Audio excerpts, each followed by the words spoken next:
کتابوں میں ایک واقعہ لکھا ہے، ایک انگریز لڑکے نے اپنی والدہ کے بارے میں لکھا ہے، اس کو کہتے ہیں 8 لائز آف اے مدر، کہ ایک ماں جس نے 8 جھوٹ بولے. تو وہ لڑکا کہتا ہے کہ میرا والد بہت غریب تھا، وہ فوت ہو گیا تو میں اپنی مدر کے پاس رہنے لگا. اب مدر کا کوئی ذریعہ آمدنی نہیں تھا، تو ہمارے گھر میں کھانا جو پکتا تھا وہ بھی بہت تھوڑا ہوتا تھا، اور ہمیں بھوک لگی ہوتی تھی. اور جب کھانا پکتا تھا تو والدہ میری پلیٹ میں میرا حصہ ڈالتی اور اپنی پلیٹ میں اپنے لیے کھانا ڈالتی.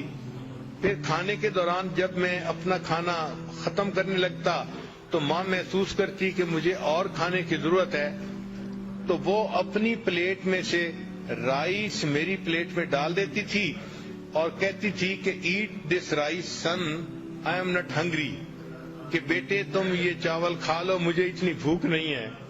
وہ بچہ کہتا ہے کہ بعد میں بڑے ہو کے مجھے پتا چلا کہ میری ماں اس وقت جھوٹ بول رہی ہوتی تھی، بھوک اس کو بھی ہوتی تھی، لیکن وہ مجھے تسلی دینے کے لیے کہتی تھی کہ بچے تم کھا لو، مجھے بھوک نہیں لگی ہوئی.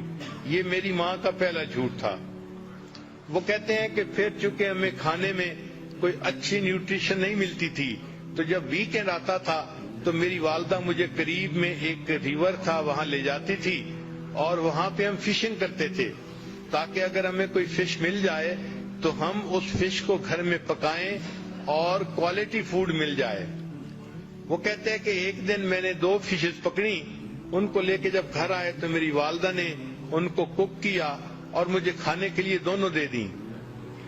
وہ کہنے لگا کہ میں بیٹھ کے والدہ کے ساتھ فش کا کباب کھانے لگ گیا، اور چونکہ فش 2 تھیں اور زیادہ سارے کباب تھے تو میں اس طرح سے کھا رہا تھا کہ جو فش کی بون تھی ان کے ساتھ بھی کچھ میٹ لگا ہوا تھا، تو میں کھا کے رکھتا جا رہا تھا.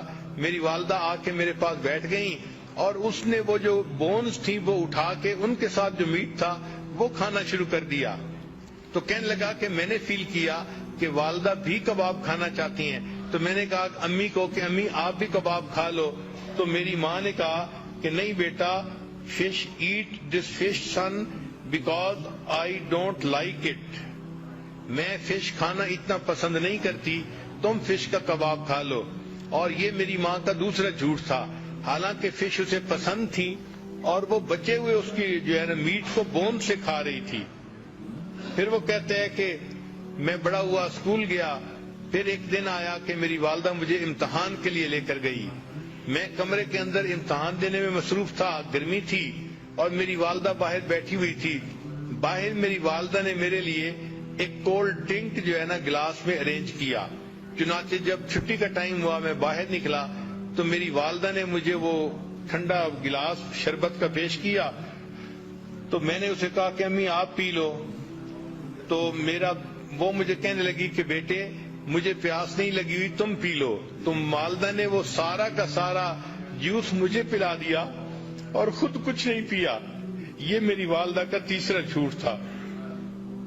پھر کہتے ہیں کہ جب میں ذرا بڑا ہوا تو میرے اسکول کے ایکسپینسز بھی تھے، تو اب والدہ کو کوئی نہ کوئی کام کرنا تھا. تو والدہ نے کیا کیا کہ قریب میں ایک میچ فیکٹری تھی، تو وہاں سے خالی ڈبے لے کے آتی تھی اور گھر میں رات کو بیٹھ کے ان کے اندر میچز کو بھرا کرتی تھی. چنانچہ ایک رات میں نے دیکھا کہ والدہ ساری رات جو ہے وہ بیٹھ کے کام کرتی رہی کہ تاکہ اس سے کچھ پیسہ ملے اور میرا خرچہ چلے. کہتے ہیں صبح کے وقت جب میری آنکھ کھلی تو میں نے دیکھا تو میں نے امی سے کہا کہ امی آپ سو جائیں. تو ماں نے مجھے دیکھ کے کہا کہ go to sleep my dear son, I'm not tired, کہ بیٹے تم سو جاؤ، میں ابھی تھکی ہوئی نہیں ہوں. یہ میری والدہ کا 5واں جھوٹ تھا. حالانکہ وہ تھکی ہوئی تھی لیکن مجھے اس نے کہا کہ میں تھکی ہوئی نہیں ہوں، تم سو جاؤ. پھر وہ کہتا ہے کہ میں نے اسکول میں اچھی پرفارمنس دکھائی، اس کے اوپر مجھے اسکالرشپ مل گیا اور مجھے امریکہ کی ایک بہترین یونیورسٹی میں داخلہ مل گیا. تو میں اپنے گھر سے امریکہ شفٹ ہو گیا. وہ کہتے ہیں کہ جب میں پڑھنے کے لیے وہاں چلا گیا تو فون پہ میری والدہ مجھے کہتی رہتی اپنا خیال رکھنا، اپنی پڑھائی کا خیال رکھنا، یہ کرنا وہ کرنا۔ وہ کہتے ہیں کہ پڑھنے کے بعد پھر مجھے ایک جاب مل گئی تو میں نے ایک گھر بھی کرائے پہ لے لیا اور اس کے بعد پھر میں نے شادی کا بھی پروگرام بنا لیا، حتیٰ کہ میری شادی ہو گئی۔ تو میں نے اپنی والدہ کو بتایا تو والدہ نے کہا کہ بیٹا تم اپنی بیوی کو خوش رکھنا اور اپنے گھر میں خوشی سے زندگی گزارنا۔ میں نے والدہ سے کہا کہ امی آپ یہاں آ جائیں، ہم میاں بیوی اکیلے ہیں، آپ ہمارے پاس آ کر رہیں، ہمیں آپ کی جو ہے وہ کمپنی بھی مل جائے گی اور میں آپ کے لیے اداس بھی ہوں۔ تو میری والدہ نے مجھے کہا کہ نہیں بیٹا، مجھے تو جو بڑے گھر ہوتے ہیں ان میں رہنا اچھا نہیں لگتا، میں اپنے اسی چھوٹے سے کرائے کے گھر میں زیادہ بہتر ہوں۔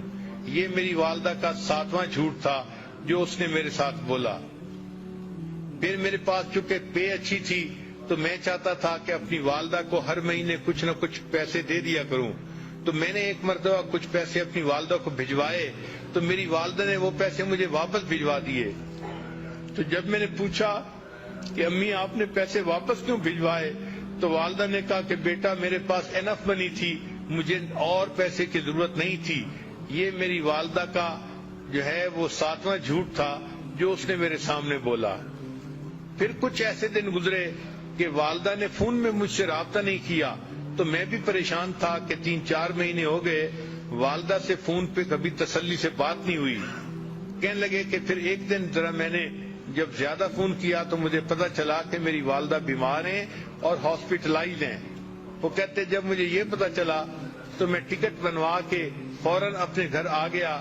میں ہاسپٹل گیا، میں نے جب اپنی والدہ کو دیکھا تو میری والدہ بالکل ہڈیوں کا ڈھانچہ بن گئی تھی، اس نے بہت سارا ویٹ لوز کر لیا تھا۔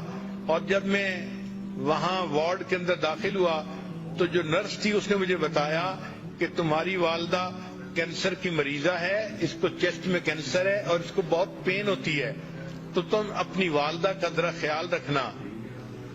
تو اس نے مجھے یہ انفارمیشن دے دی تھی۔ چنانچہ جب میں نے والدہ کو دیکھا کہ وہ اتنی کمزور ہو گئی ہیں اور اتنا ویٹ لوز کر لیا ہے تو میری آنکھوں میں سے آنسو آ گئے، میں نے رونا شروع کر دیا۔ تو والدہ نے مجھے روتے دیکھ کر کہا کہ بیٹے don't cry, I'm not in pain, کہ بیٹے تم رو نہیں، مجھے کوئی درد محسوس نہیں ہو رہی۔ وہ کہتے ہیں کہ یہ 8واں جھوٹ تھا جو والدہ نے میرے سامنے بولا اور پھر میری آنکھوں کے سامنے والدہ نے آخری ہچکی لی اور وہ فوت ہو گئی۔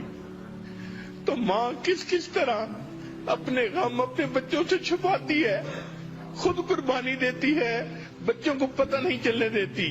یہ وہ محبت ہے جو اللہ نے ماں کے دل میں اولاد کی ڈال دی ہے۔